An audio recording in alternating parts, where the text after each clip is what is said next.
Can you see it? I can, Ayya. Okay. So please go ahead. Start with we venerable. I'm going to feed you. I'm going to feed you the Pali lines, line by line, and you can repeat the Pali after me, and then read off the English. Thank you. Okay. Mayang Ayya.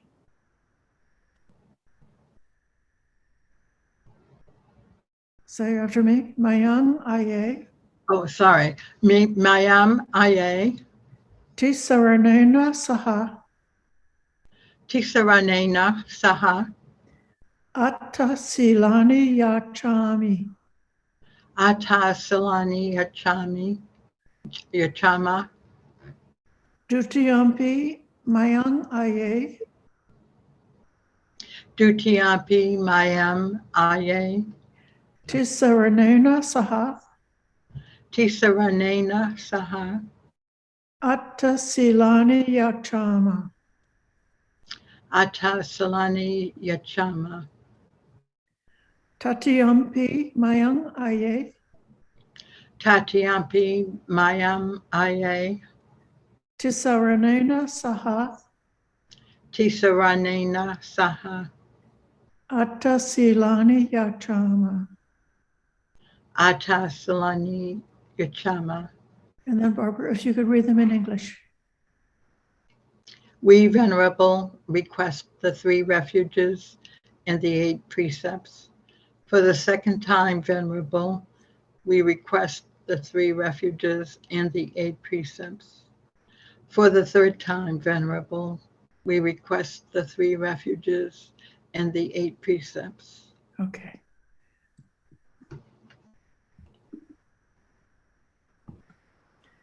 Now repeat line by line after me. And those in the room here will also be reciting the refuges. You don't need to unmute yourself because it can cause an echoing effect that makes it kind of confusing. But please do recite. Buddham saranang gacchami. Buddham saranang gacchami. Dhammang saranang gacchami. Nam gacchami. Sanghang saranang gacchami. Sangham saranam gacchami. To the Buddha I go for refuge. To the Buddha I go for refuge. To the Dhamma I go for refuge. To the Dhamma I go for refuge. To the Sangha I go for refuge. To the Sangha I go for refuge. Dutiyampi Buddhang saranang gacchami. Dutiyampi Buddha saranam gacchami. Dutiyampi Dhammang saranang gacchami. Dutiyampi Dhammam saranam gacchami. Dutiyampi Sanghang saranang gacchami. Dutiyampi Sangham saranam gacchami. For the second time to the Buddha I go for refuge. For the second time to the Buddha I go. For the second time to the Dhamma I go for refuge. For the second time to the Dhamma I go for refuge. For the second time to the Sangha I go for refuge. For the second time to the Sangha I go for refuge. For Tatiyampi Buddhang saranang gacchami. Tatiyampi Buddham saranam Tatiyampi dhammang saranang gacchami. Tatiyampi dhammam saranam gacchami. Tatiyampi sanghang saranang gacchami. Tatiyampi sangham saranam gacchami. For the third time to the Buddha, I go for refuge. For the third time to the For the third time to the Dhamma, I go for refuge. For the third time to Dhamma, I go for refuge. For the third time to the Sangha, I go for refuge. For the third For the third time time to the Sangha, I go for refuge. Shisaranagamana Netitam. This completes the going to the three refuges. Say Ama Aye. Ama Ayya.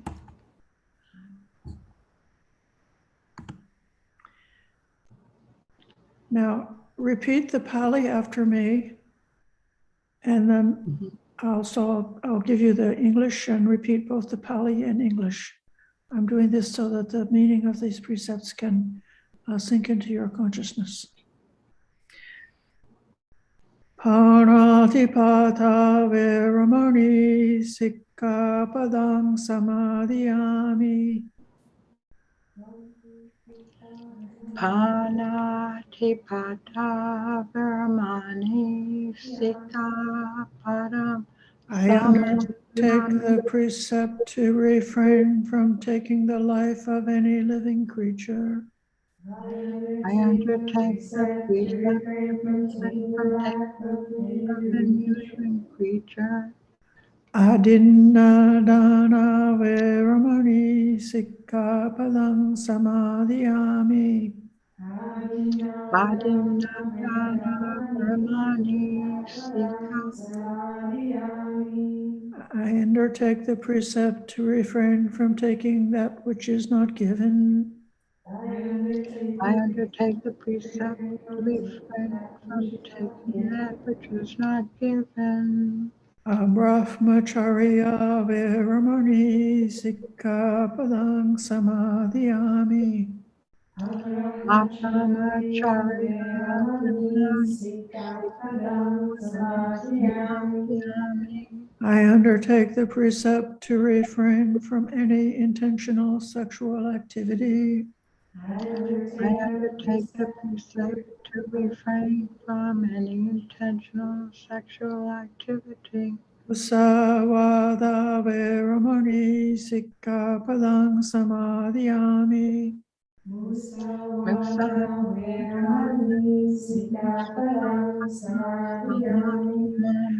I undertake the precept to refrain from lying.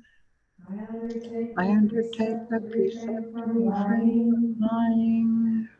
Sura meraya majapamadatana veramani sikkapadang samadhiyami. Suramiraya Maya Paramaya.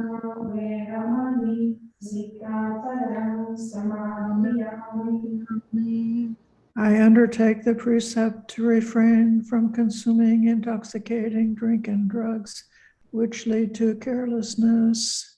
I undertake the precept to refrain from consuming intoxicating drinks and drugs which lead to carelessness. Vikala bhojana veramani sikkapadang samadhiyami. Vikala bhojana veramani sikkapadang samadhiyami. I undertake the precept to refrain from eating at inappropriate times. I undertake the precept to refrain from eating at inappropriate times. Nachagita vadita visukadasana mala kanda vilepana dharana mandana vibhusanatana veramani Sikkhapadang samadhiyami. Nacharita Dita Vasukadasana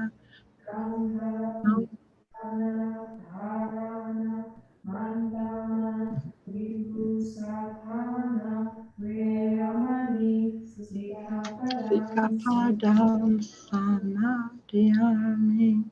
I undertake the precept to refrain from entertainment, beautification, and adornment. I undertake the precept to refrain from entertainment, beautification, and adornment. Uchasayana Mahasayana Viramani Sikkhapadang Samadhiyami. Precept to refrain from entertainment,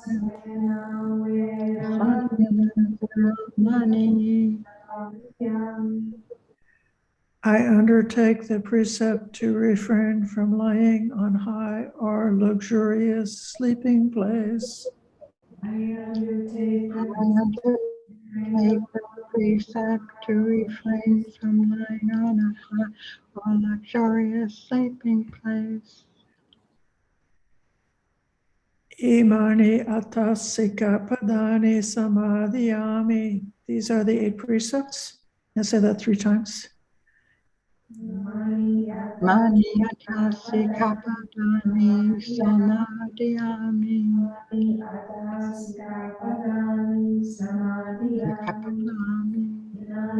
Mani atasi kapadani samadhyami. these 8 precepts. I undertake these 8 precepts. I undertake these 8 precepts. I undertake these, the 8 precepts. Imani atasika padani silena sugatim yanti silena bhoga sampada silena nimbutim yanti tasma silang visodaye. These are the 8 precepts. Virtue is the source of happiness. Virtue is the source of true wealth. Virtue is the source of peacefulness. Therefore, let virtue be purified. Sadhu, sadhu, sadhu. If you have a Buddha image in your home, you can bow 3 times, or you can bow to the Buddha image on the screen.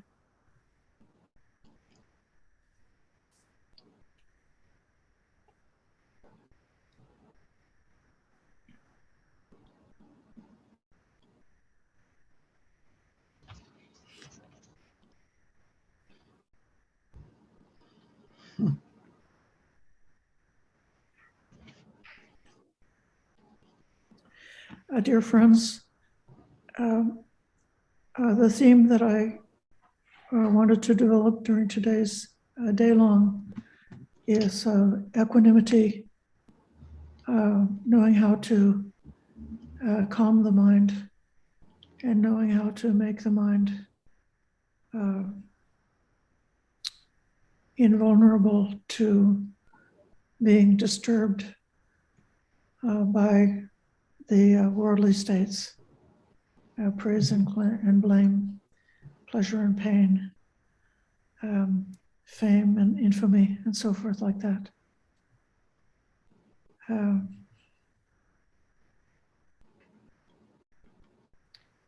I suggested at this early morning chanting, just after the morning chanting, I suggested a theme for meditation based on taking up 1 or 2 images. One is the image of making the mind as stabilized like a mountain. Something so vast and so solid that many kinds of disturbances can happen.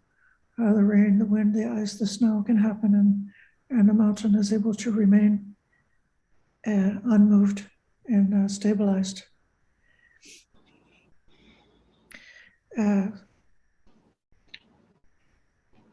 this is something like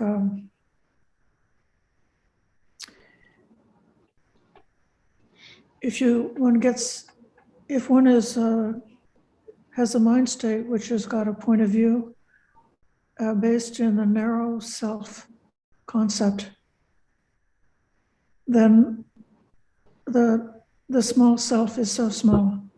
It's very easy for that small self to be shaken up and to be disturbed. But then if one can develop a boundless meditation, such as the boundless loving kindness meditation, or the elements meditation is the same thing. You are softening, relinquishing, and eventually abandoning that viewpoint, which is based in the small self, and taking on a state of mind that is holding for all beings, or for anything in the world. The inside and the outside is the same. There's not any boundary, not any distinction. And so when the mind becomes boundless in that way, then it's also stabilized, because what can be large enough or strong enough to disturb something that was boundless and large. So then this meditation on the mountain element is, compared to us, a mountain is, like a completely different scale of existence. And then the other image that I suggested this morning is the image of space, which cannot be dirty or stained, because nothing will stick to it. And this is, I would say, something that for a beginner, it might be not that easy to make that image really meaningful, because we do experiences that we are easily touched, and that things do touch us and they do affect us. So that boundless meditation, that mountain meditation, is a sort of a transition. And then that space meditation, having a mind which actually is not able to be disturbed, having a heart which is not able to be disturbed because it doesn't pick up any marks or any stain. That would be somebody who's really accomplished something in their practice. I thought I would start today by throwing us in the deep end and sharing something that was given by Sariputta.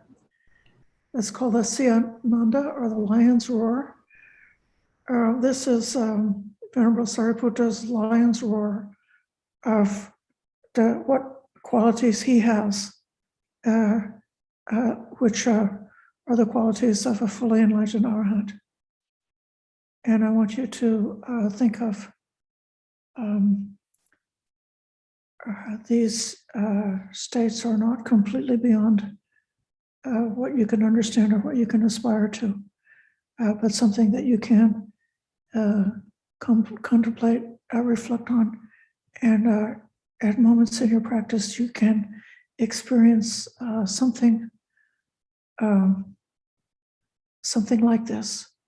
And when you have experiences that are like this, then you can be confident that you're on the right track, moving towards the state that's so noble and so really inspiring as Sariputta state. So the story is that a monk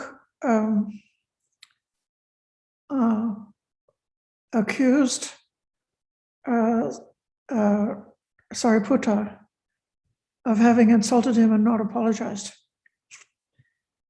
And I made this complaint to the Buddha, and so then the Buddha called him. And so to be accused by one's colleague, that would be certainly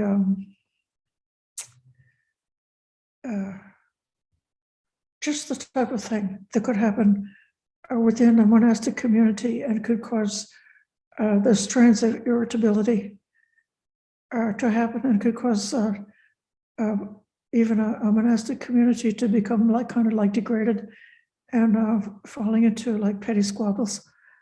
But Siyananda gave this talk or made these statements about himself in response to that accusation. He said, suppose that people tossed both clean and unclean things on the earth, like feces, urine, spit, pus, and blood. The earth isn't horrified, repelled, and disgusted because of this. In the same way, I live with a heart like the earth, abundant, expansive, limitless, free from enmity and ill will. One thing this is pointing out is that somebody who is fully enlightened arahant, while they're still alive, they have got feces, urine, spit, pus, and blood right inside their own body. And they also are living in society, and they encounter all kinds of people who are saying and doing all kinds of things. And so then they will be aware of both the suffering of the world and also aware of the evil and skillful things that are going on in the world. But rather than having that reaction to the worldly states of being horrified, repelled, and disgusted, instead, he lives in this expanded mind state, abundant, expansive, limitless, free of enmity and ill will. You will recognize that as the refrain that we hear about the Brahma Viharas, when one has no enmity, no ill will, nothing but the thought of kindness, compassion, sympathetic joy, and equanimity towards the entire world, including oneself and including any beings outside without any distinction, inside, outside, just the same. This state of meditation is one of the descriptions of samadhi, or concentrated meditation, deep meditation. One can practice like that within the sama samadhi, or the practice of jhana, or one can develop that practice in something short of the full immersion in the jhana practice. And then this is called it's called one of the liberations of the heart. Elsewhere, they talk about these liberations of the heart as being where one has, in realizing a state, that you've touched it with the body. So this is not an intellectual concept. Elsewhere, I may bring this up later on elsewhere, there is, I found one sutta. It's a very unusual sutta where a monk talks about knowing of nibbana without being a fully enlightened arahant, because it's like he compares himself to somebody who, a person who goes and finds a well in the desert, which is full of cool but pure, refreshing water. And so they can see it, but they don't have a rope or a bucket. And so they're not able to get it, but still they can see it. And the commentators say that that's somebody who has really done a lot in developing wisdom, but they've not developed this liberation of the heart by being able to touch the realization with their body. What Sariputta is describing of being like the earth and having being completely free of ill will, even when faced with unpleasant things. That's the state of touching with the body. Then the second, suppose they were to wash both clean and unclean things in water, like feces, urine, spit, pus, and blood. The water isn't horrified, repelled, and disgusted because of this. In the same way, I live with a heart like water, abundant, expansive, limitless, free from enmity or ill will.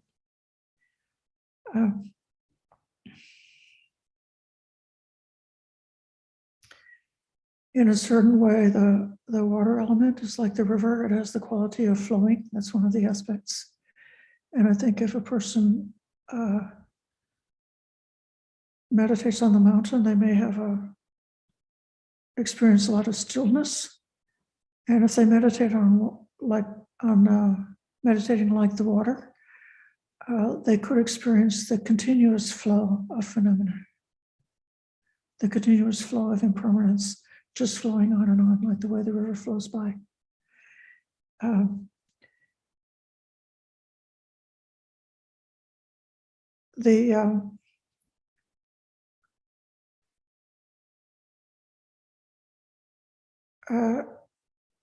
Throwing feces, urine, spit, pus, and blood in the river could cause the river to be dirty in a physical way.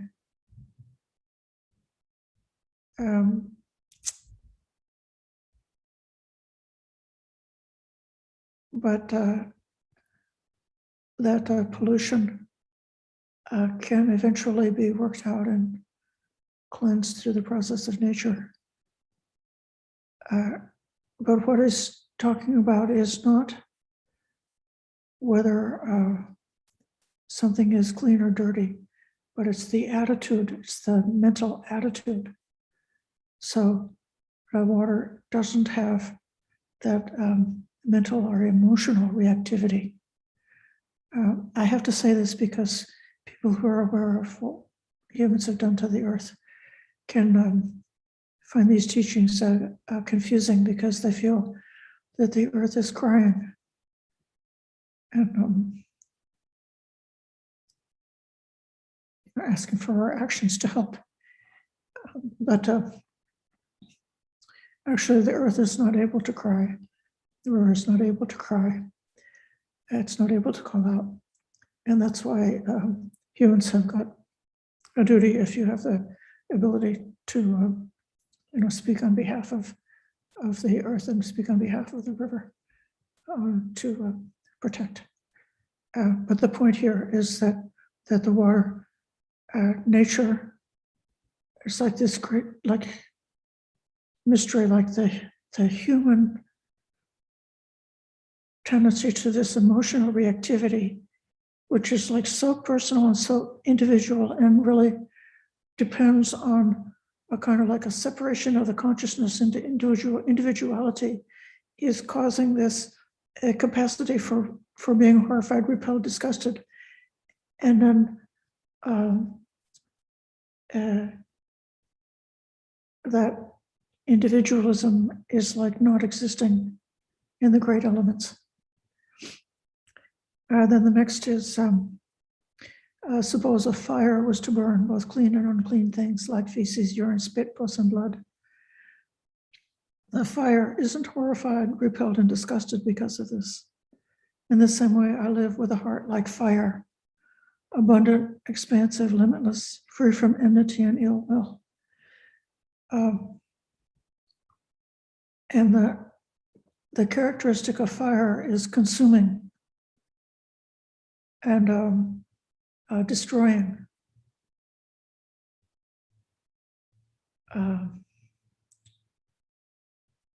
There's the fire in the furnace, or the fire in the wildfire, which is obviously consuming and destroying, and even the fire in the compost pile, which is causing the things in the compost pile to break down, or the fire in the digestive system, which is causing the food that we eat to be breaking down. In Dhamma terms, the work we have to do is to take the defilements or the unskillful tendencies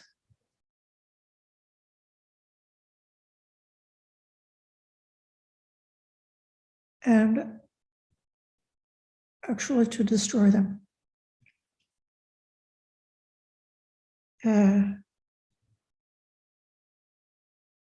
Cut them off in such a way that they won't come back again. Dig them up by the root. Burn the seed. And then when that work is done, one is no longer involved in rejecting or pushing away.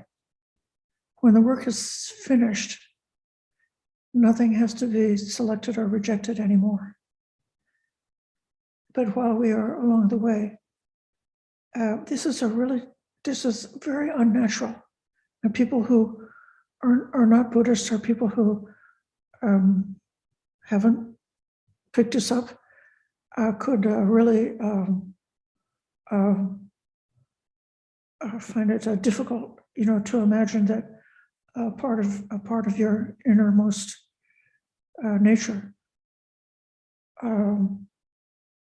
something that's part of your character, part of your identity, that you actually are willing to destroy it like a fire, like letting the wisdom be like a fire that would really take something away. But it's a real point to contemplate. And then, suppose the wind was to blow on both clean and unclean things like feces, urine, spit, pus, and blood. The wind isn't horrified, repelled, and disgusted because of this. In the same way, I live with a heart like the wind, abundant, expansive, limitless, free from enmity and ill will. I was careful this morning to make a distinction, not using the air element or the wind element as my second simile for your meditation, but instead to take the space element. Because it says here that the wind element is able to touch the unpleasant things. So what is wind? Wind is energy, wind is motion, wind is action, and it's both the constant flow of the life energy that we have that's embodied with breathing in and breathing out, and it's also the voluntary or the chosen activities, like if I raise my arm or if I put my arm down, that's an activity that's called the wind element, the energy element in my body. Or if the body becomes aroused in any kind of way, that one's attention or one's interest is aroused in something, or if one's fear or repulsion is aroused, that action is the wind, and you can see how actually the life energy and as well our voluntary motions that we choose do touch all kinds of things, both the skillful things and the unskillful things. We can imagine, all the people in rush hour coming and going, going to do this, going to do that, this endless energy coming, this and that, coming and going, coming and going. That's kind of like an aspect of the wind energy. But if you forget about the sort of the human embodiment of that, and just take the energetic aspect of nature, atomic energy, or the energy of the weather, that has no self-consciousness, and it doesn't have any aspect of being reactive, emotionally reactive. It just does what it does. Now, those metaphors, I think, are possibly familiar to some of us because they occur in the Sutta to Rahula in the Middle Length Discourse. It's a very famous sutta. But here's some more metaphors of Sariputta's about his equanimity, and I think these are so interesting. Suppose a rag was to wipe up both clean and unclean things, like feces, urine, spit, pus, and blood. The rag isn't horrified, repelled, and disgusted because of this. In the same way, I live with a heart like a rag, abundant, expansive, limitless, free from enmity and ill will. So what is within your heart that's like a rag? It could be the part of you that you've neglected, or the part of you that you've rejected, the part of you that you don't respect. And having this boundless state, free of enmity towards the most humblest part of yourself.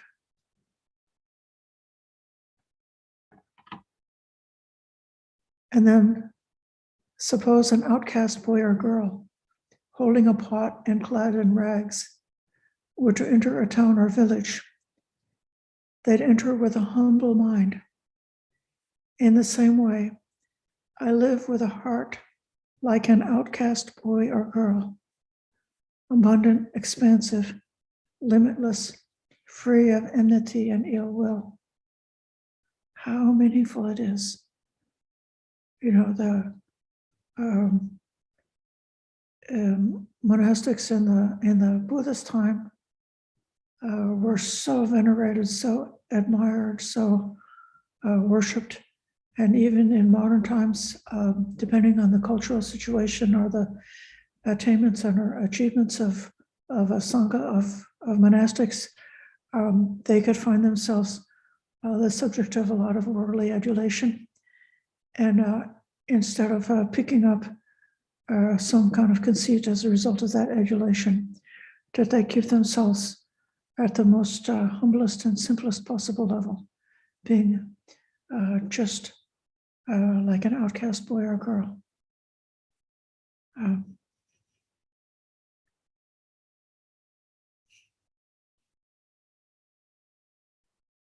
Persons who are outcast are frequently subjected to a lot of bullying and meanness and hatred. And it's possible for a person who's a victim of bullying to become bitter and resentful because of that. And if they pick that up, they're really on the path to endless round of suffering. But yeah, people who are bullied, who are victimized,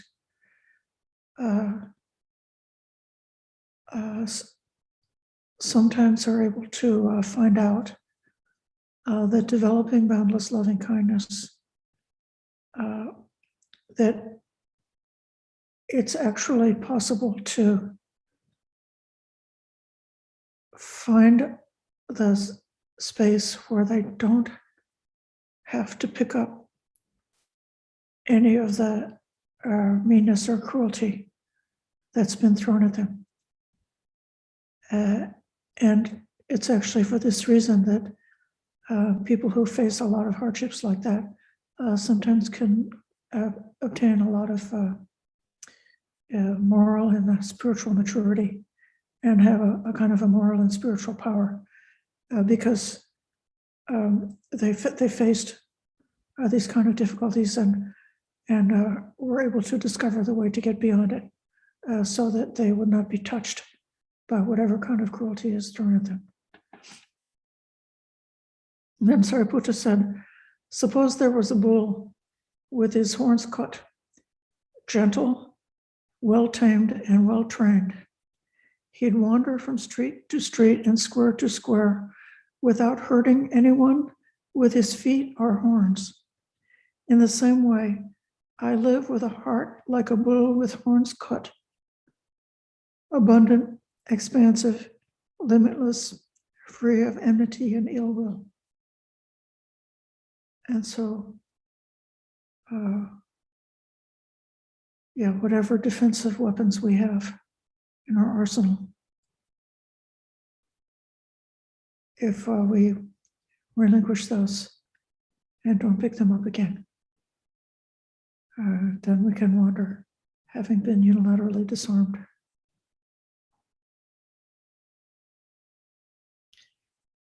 Now, these next two are the last final two reflections that Sariputta gave, are even more challenging. Suppose there was a woman or a man who was young, youthful, and fond of adornments, and had bathed their head. If a corpse of a snake or a dog or a human were hung around their neck, they'd be horrified, repelled, and disgusted. In the same way, I'm horrified, repelled, and disgusted by this rotten body.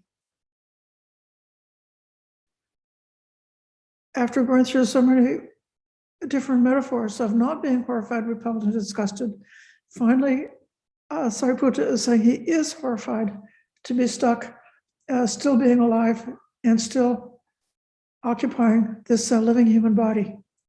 How should we understand this? Well,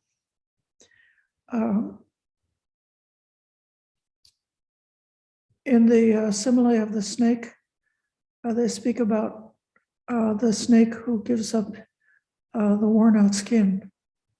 So when the snake is growing, the skin becomes too tight, and then he has a way of wriggling and wiggling and shucking off the dead skin, which is sort of like I guess you could say like an onion throwing off the peel, the part that outer layer. And it can happen sometimes that this dead, worn out skin is still like sticking to the tail of the snake, and then the snake shakes very vigorously and rubs against a tree or something like that to finally make it come off. So in this way, we have within our physical body, including the brain, the equipment for a lot of these defiled states. So we have the equipment for desire, we have the equipment for horror. We have the equipment for greed. We even have the equipment for delusion within the way in a normal human, the way the body and the brain is operating. Even if the mind has become otherwise, still the body and the brain can be like going on like that. And so I think it's in this way, not that Sariputta was saying he's become like a disordered and developed a kind of an opposite mental problem of hatred of the body.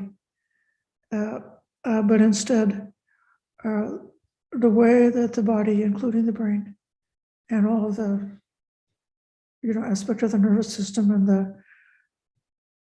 all the related systems that are part of our life process, they keep operating in a way which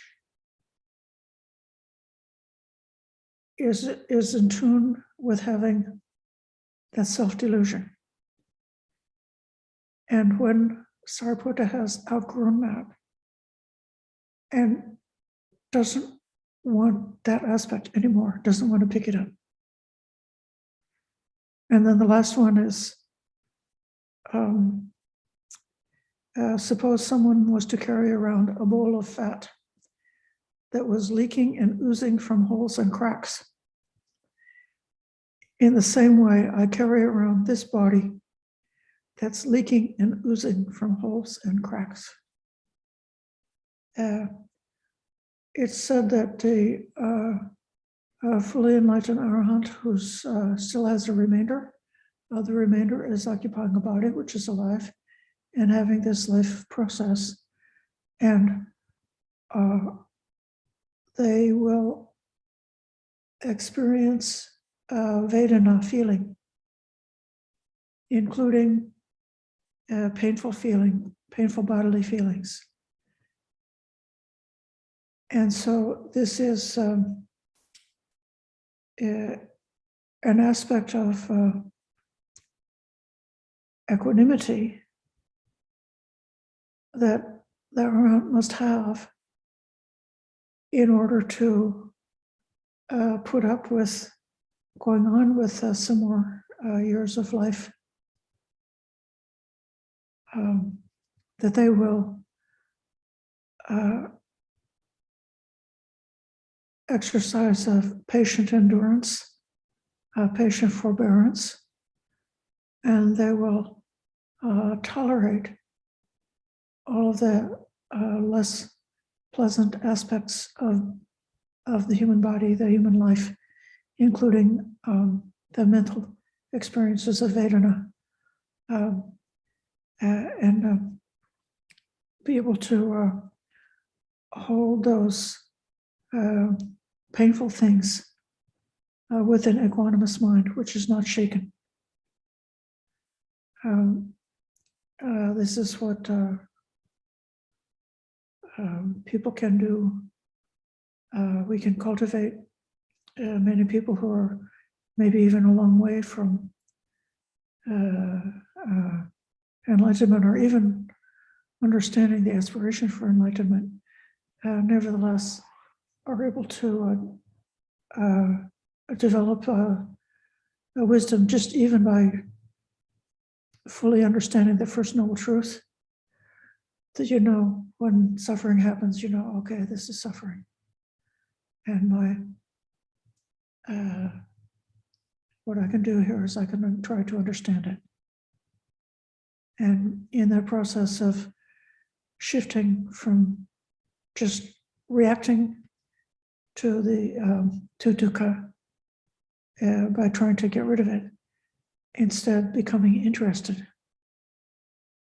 having like a patient, compassionate interest in the desire to investigate and to understand dukkha. But I think it's also very useful for those who are in the earlier stages of our practice to realize that this somewhat of a stoic attitude of being able to tolerate things that are not pleasant. Even if all you can do is just put a gap, put a 10-second gap between something unpleasant happened and when you start to blow up about it, put that gap in so you have enough time to look and see more clearly and to understand what's really happened, to bring the wisdom factor in. And then it could be that you would be able to dissolve the picking it up as an unpleasantness. So this is a reflection for you about the how you could be really equanimous in an unshakable way when you finally get home, when you finally reach the state that you're aspiring for. So this concludes the formal part of my talk. Sadhu, sadhu, sadhu.